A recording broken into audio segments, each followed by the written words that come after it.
नमस्कार, मैं हूं सोनी खत्री। आप देख रहे हैं खबर फोकस। हर खबर पर फोकस। तस्वीरें इस समय रानिया रोड की दिखा रही हूं, जहां पर आप देखेंगे कि मोहल्ले के लोग इकट्ठा हुए हैं और कारण आपको बता दूं कि गंदे पानी की समस्या है। पिछले कई दिनों से गंदगी ने इतना ज्यादा परेशान कर रखा है। सीवर ओवरफ्लो चल रहे हैं, बहुत सारी मशीनें लाई गई हैं, पर कोई भी समाधान नहीं निकला। जिसके बाद आप तस्वीरों में देखेंगे जो गंदगी है वो आपके सामने है और किस तरह का यहाँ पर लोगों का जीना दुश्वार हुआ पड़ा है वो आपके सामने है। यहाँ पर स्कूल भी है, छोटे छोटे बच्चे आपको देखिए किस तरह से यहाँ से गुजरते हुए नजर आएंगे, पर जो संबंधित अधिकारी हैं बिल्कुल आंख मूंद कर बैठे हैं, कोई भी ध्यान नहीं दिया जा रहा। हालांकि यहाँ के जो मौजूद लोग हैं उनके द्वारा इस पूरी गंदगी की जो वीडियो है जेई एसडीओ सभी संबंधित अधिकारियों को भेजी गई है, पर कोई भी समाधान नहीं निकल रहा है। पर तस्वीरों में आप देखेंगे कि यहाँ पर बहुत ही ज्यादा रोष यहाँ के लोगों में नजर आएगा। और आपको बता दूं कि इनके द्वारा कहा जा रहा है कि बीमारियों का डर सता रहा है और नारेबाजी की जा रही है। पूरी तस्वीरें आप इस समय देख रहे हैं और जानने का प्रयास करेंगे कि आखिरकार क्या कुछ कारण है। मैंने नरेंद्र जी को, जेई साहब को, डीसी साहब को और गोकुल सेतिया जी को इतने व्हाट्सएप डाल दिए, इतने मैंने मैसेज डाल दिया यानी कि पब्लिक हेल्थ के अंदर यहाँ महाविद्यालय स्कूल पढ़ता है जी। कल भी बच्चे स्कूल में जाते वक्त गिरे, कल भी मैं खुद वो देखो जी, वो एक गरीब बंदा वो भी जा गिर का, कल मेरे देखो जी यहाँ पे, यानी कल मैं खुद गिरा हूँ गंदे पानी के अंदर है। और मेरे पर भतीजी थी वो भी जाते वक्त गंदे पानी के अंदर। आज सवेरे यानी कि दो बुजुर्ग लेडीज और जेंट्स थे, उनके हाथ में चोट आई है और उनको पट्टी कराई।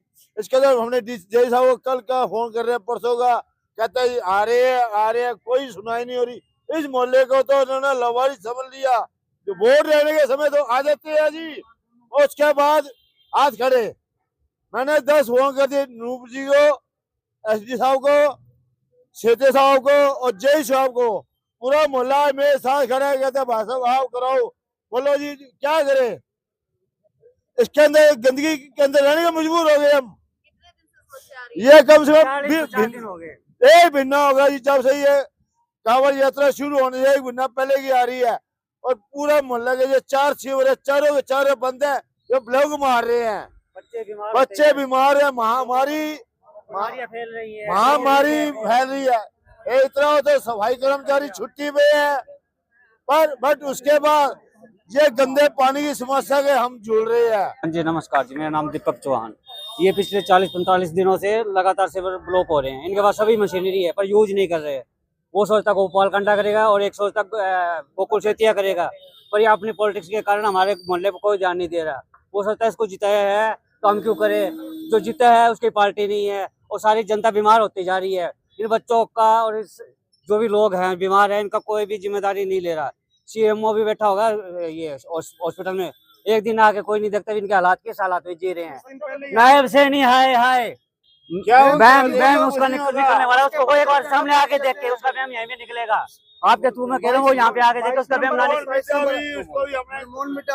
राहुल दोनों की चलती नहीं, जाते हैं तो कहते गड़े पड़ते हैं जी हमारे, उल्टा हमारे पैसे देके वोट खरीदे हमने तो। कोई नहीं आता भाई। हमारा 7 नंबर मोनी मीटर भी है, रोइले को दी थी, किसने बनाई थी फिर? वोटें दी थी जी उनको, वो 22 नंबर का है। एमसी को आना चाहिए ना, आता ही नहीं है जी, वो तो पागल उन तरह करता है, वो तो सुनाई नहीं करता। वो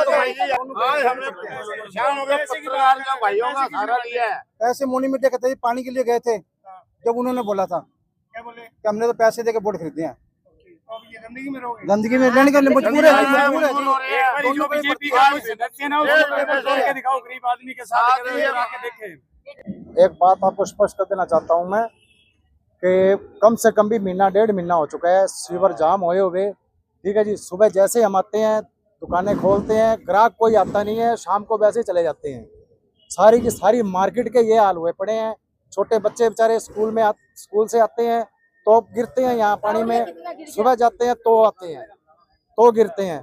आपसे रिक्वेस्ट है हमारा ये मसला हल करवाओ, एसडीओ साहब को कह के, जेई साहब को कह के, ताकि हमारी दुकानदारी चले और हम अपने बच्चों को पाल सकें और ये गंद यहाँ से निकलवा दो। तो मर्जी कह दो, एमसी को कह दो, कोई ये नहीं हमारे आता। ये हमारे अंडर नहीं आता, ये हमारे अंडर गांधी नहीं कॉलोनी आता। की सड़कें बनवा के कमीशन कमा के कोठी बनवा रहा है। इधर कोई ध्यान नहीं दे रहा है। इधर 2 कोठियां बना ली उसने, 4-5 महीने हुए जीते हुए। 2 कोठियां बनवा लेगा और कोई एमसी नहीं बनवा पाया आज तक। इस एमसी ने ही सारा बेड़ा गर्क करके रखा है हमारा। आज रोड पे आज बैठेंगे, आज का हमें अब रोड जाम करेंगे। कल से रोड कोई जाम बीजेपी होगा। चुप यार, कोई बीजेपी का नवीनता है उसको कहते एक बार पैदल चल के दिखा दे, हम भी चल लेंगे। कोई भी बीजेपी का लीडर जो है वो एक बार आके यहाँ टोर के दिखा दे और फिर चल लेंगे। अब ये रास्ता ऐसे लग रहा है, जाम लग रहा है, पानी गंदगी लग रही है तो ऊपर से घूम के जा रहे हैं। ये रास्ता ही छोड़ दिया नेता साहब ने, लंगड़ा टपना। जब तो विधायक साहब आगे पीछे गाड़ियां चलती है, टेव टेव करते चलते हैं। अब कोई विधायक साहब इधर से नहीं टपने को मजबूर है। अगर कल से ये खोल दिया ठीक है, नहीं तो हम ये रोड जाम करके बैठेंगे। सीधी स्पष्ट बात है। यहाँ यानी कि सेतिया साहब कहता कांडा साहब की यहाँ गाड़ी टपती है। जब से ये ब्लॉकिंग हुई है, ना कांडा साहब आ रहे हैं, ना कोई सेते साहब आ रहे हैं। और ये कल आज अगर ये हो गया शाम तक, नहीं तो हमें पटेल चौक से लेके रानी चुंगी तक ये रोड जाम करेंगे। इसके अलावा इंकलाब पब्लिक है। वीडियो अपलोड की थी जिसमें उसका सलूशन कोई नहीं निकला, तो अब भी दोबारा विनती कर रहा हूँ, प्लीज इसका कोई करो, हल निकालो, नहीं तो हम कल से रोड जाम करेंगे।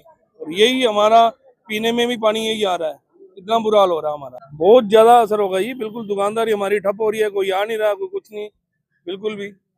मैंने खुद ने कम से कम 15 बार फोन कर चुका हूँ, 12-15 दिन के अंदर अंदर। अभी भेज देते हैं जी, आधे घंटे बाद भेज देते हैं जी, 10 मिनट बाद भेज देते हैं। ऐसे लोग पानी में निकल के जा रहे हैं और गिर रहे हैं। मेन रास्ता यही है।